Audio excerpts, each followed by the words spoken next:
What do you want to take from this game heading into Game 6 Saturday night? I just think that, the way we stuck with it, not giving up even, with the, early, getting back on our heels kind of early there. I think we just stuck with it, able to get that goal in the second period, and then obviously, able to tie it up and give ourselves a chance. Austin, what did you see as the difference tonight?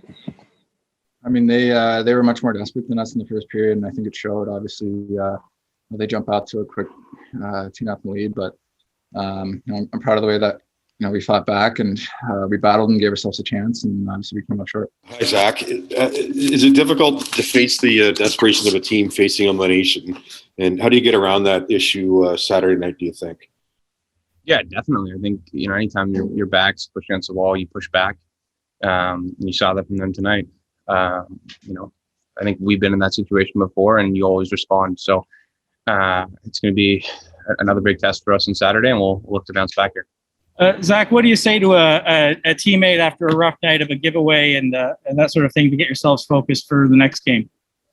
Yeah, you just reset. You wash it away. It's a series. You have good shifts and then you have bad shifts. Just part of the game. Nothing to it. Just reset. Jack, when a teammate gives up the puck and the result's bad for you guys, how do you deal with that in the room to raise the spirits or something? My focus is stopping the puck. So, I'll look at the goal, what I did wrong on it, and move on. But as far as, if somebody makes a tough play or something, we're supportive of each other. Most of the time guys are making the right play, and, tonight it wasn't my best, and, I know I got better, and I have that belief in everybody in the room.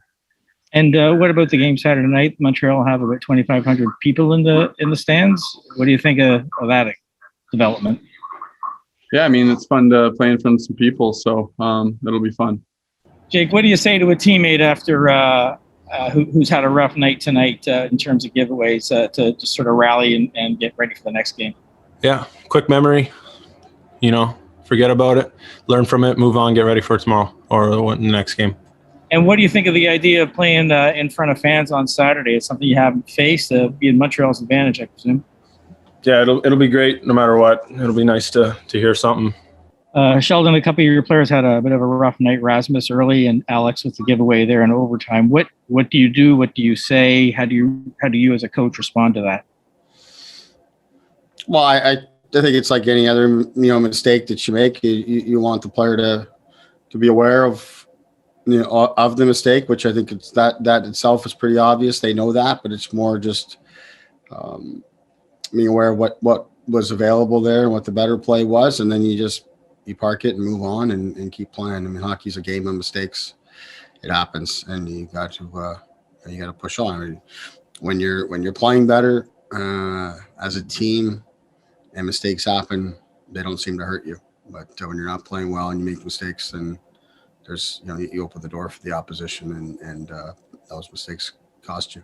Sheldon, what happened early in the game, and overall, do you feel this is another step in kind of the learning curve for this team? Well, I just thought, Montreal came out real hard, not unlike game one, and we didn't deal with that well. So we got ourselves in a hole there. Is it part of the learning curve? Perhaps. It certainly looked that way. Sheldon, it's pretty clear that William Nylander is your most dynamic forward in this series.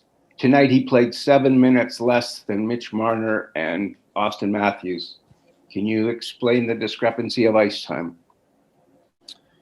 Yeah, well, he doesn't play on that line, so that's the first part of it. That line gets a lot of difficult assignments and key face-offs and coming out of timeouts and stuff like that.